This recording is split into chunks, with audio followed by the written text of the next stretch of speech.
मुगल वंश के विरुद्ध शिवाजी की कार्यवाही का आरंभ। शिवाजी की नवीन कार्यवाही का वृत्तांत सुनाने के पहले इतिहास की मर्यादा को स्थिर रखने के लिए आवश्यक है कि संक्षेप में उस चालबाजी का भी जिक्र करें जिसके कारण औरंगजेब हिंदुस्तान के इतिहास में शतरंजी चालें चलकर पैतरे बदल रहा था। यहां तक कि अपने पिता बादशाह शाहजहां को हराकर उसने बाजी मार ली थी। प्रायः दिल्ली के समस्त बादशाह दक्षिण की मुसलमानी बादशाहतों को हड़प करने की फिक्र में रहा करते थे, क्योंकि दिल्ली की बादशाहत स्थिर रखने के लिए यह आवश्यक था कि गोलकुंडा और बीजापुर के बादशाह सदैव कर देते रहे। शाहजहां ने भी इनके विरुद्ध कई बार लड़ाइयां की थी और कुछ हानि पहुंचाई थी। कुछ दिन तो यह राज्य एकत्रित होकर मुगल राज्य के सामने डटे रहे, किंतु उनके दुर्भाग्य से दूसरी बार औरंगजेब को सदैव इस बात का ध्यान रहता था कि इन दोनों रियासतों को हराकर मुगल राज्य के सूबे कायम कर दिए जाएं। इन दोनों राज्यों में हिंदुओं का अधिक जोर था। हिंदू पदाधिकारियों का बड़ा सम्मान होता था। गोलकुंडा का बादशाह इस समय कुतुब शाह था और मीर जुमला, जो हिंदुस्तान में एक प्रसिद्ध मनुष्य हुआ है, उसका प्रधानमंत्री था। मीर जुमला के पुत्र मोहम्मद अमीन से कुछ अपराध हो गया था और बादशाह ने उसको दंड देने की ठानी थी। मीर जुमला को यह बुरा मालूम हुआ और उसने शाहजहां के पास इस बात की शिकायत की। औरंगजेब ने भी शाहजहां को खूब पट्टी पढ़ाई, क्योंकि वह लड़ाई के लिए कोई बहाना ढूंढ रहा था। इसका फल यह हुआ कि शाहजहां ने क्रोध में आकर एक बड़ी चिट्ठी लिखी। कुतुब शाह को यह बात बड़ी बुरी लगी। उसने तुरंत अमीन को कैद कर लिया और मीर जुमला की समस्त संपत्ति जब्त कर ली। बस फिर क्या था, औरंगजेब को मनमाना अवसर मिल गया और उसने तत्काल लड़ाई की ठान ली। औरंगजेब की लड़ाई में कुछ काम धोखेबाजी से लिया जाता था। इस अवसर पर भी उसने अपने बड़े बेटे मोहम्मद को बहुत सेना देकर गोलकुंडा की तरफ रवाना किया, किंतु कुतुब शाह को यह सूचना दी कि शहजादा शादी करने के लिए अपने चचा बंगाल के सूबेदार के पास जाता है। वह बेचारा इस बेईमानी को न समझ सका।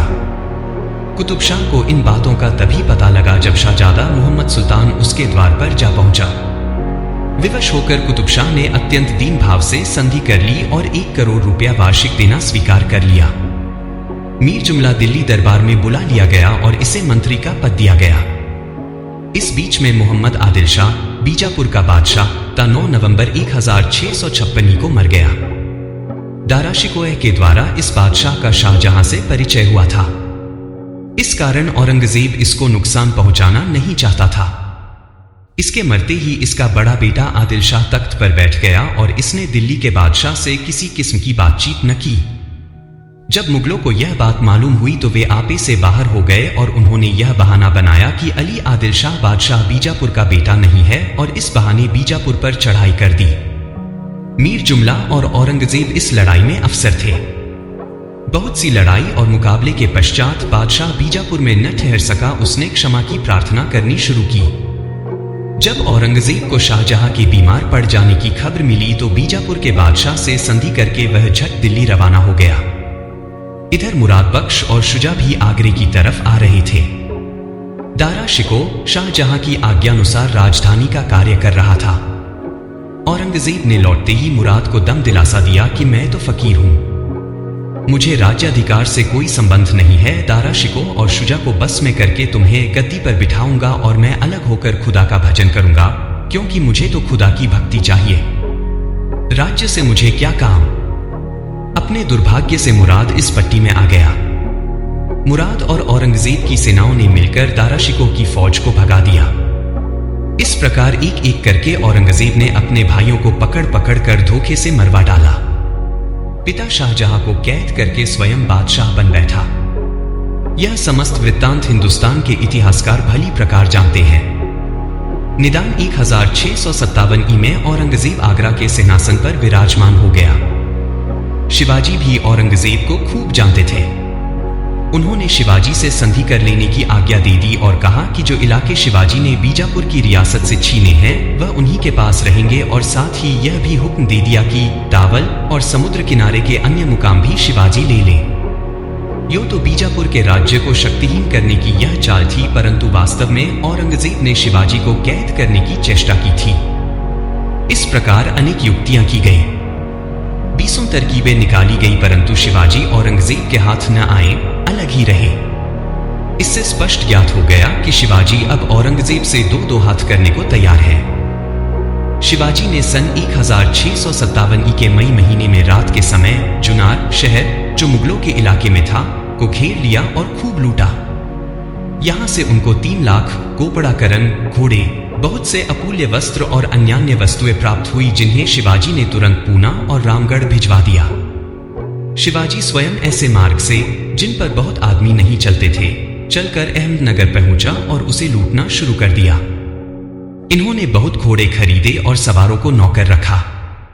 मानक जी को, जो उनके पिता का विश्वास पात्र नौकर था, फौज का अफसर बना दिया और एक अन्य लोकप्रिय मराठा शिरोमणि नेताजी पालकर को भी अपने साथ ले लिया। शिवाजी उस महती शक्ति के विरुद्ध भाग्य की परीक्षा करने लगे जो 100 वर्ष पूर्व से भारत की अधिपति बनी चली आती थी, जिसकी गद्दी पर आज औरंगजेब जैसा नृशंस और कपटी मनुष्य विराजमान था। यद्यपि शिवाजी राज प्रबंध करने लगे थे, परंतु मन में निश्चय कर लिया कि जब तक सामना करने की पूर्ण सामग्री न हो जाए तब तक सामना न करना ही ठीक होगा, और तब तक चापलूसी की बातों से ही औरंगजेब को भुलावा देते रहे। ऊपर लिखा जा चुका है कि जब शाहजी दरबार बीजापुर में कैद किए गए थे तो शिवाजी ने शाहजहां से अपील की थी और शाहजहां ने उनको 5000 का पारितोषिक दिया था, परंतु शिवाजी ने उसे स्वीकार करने के स्थान पर कुछ प्रांतों के विषय में अपनी देखमुखी और चैत्य के अधिकार पेश किए थे। अंत में शाहजहां ने यह प्रतिज्ञा की थी कि जब शिवाजी 5000 पुरस्कार को स्वीकार करके दरबार में आ जाएंगे तो और अधिकारों पर भी विचार किया जाएगा।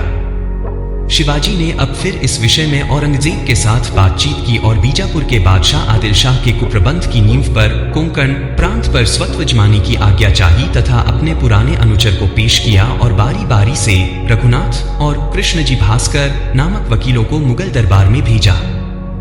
औरंगजेब इस समय राजपूतों से लड़ रहा था। उसने भी अपना अहोभाग्य समझा कि शिवाजी की तरफ से चिंता दूर हो। इसके सिवाय उसने यह सोचा कि यदि शिवाजी और आदिल शाह परस्पर लड़ते रहेंगे तो दोनों में से कोई भी मुगल साम्राज्य पर धावा न कर सकेंगे और परस्पर एक दूसरे की शक्ति क्षीण कर देंगे। फलस्वरूप शिवाजी को कोंकण प्रांत पर अधिकार जमाने की आज्ञा औरंगजेब ने दे दी। उसके वास्तविक अधिकारों के विषय में बाजी सोमदेव को दरबार में भेजना निश्चय हुआ कि वह दरबार में जाकर इस बात की चर्चा चलावे। शिवाजी को इसने आज्ञा भेजी तथा शेष सेना से राजमंडल का प्रबंध करे। शिवाजी तथा औरंगजेब एक दूसरे को खूब जानते थे, किंतु ऐसा ज्ञात होता है कि वह पत्र व्यवहार यहाँ तक रहा और आगे कोई फल नहीं हुआ, अर्थात कोई विशेष प्रतिज्ञा नहीं हुई। शिवाजी ने कोंकण प्रांत पर अधिकार करने के लिए तत्काल तैयारी शुरू कर दी और समुद्र तट के बहुत से स्थानों को अपने अधिकार में कर लिया।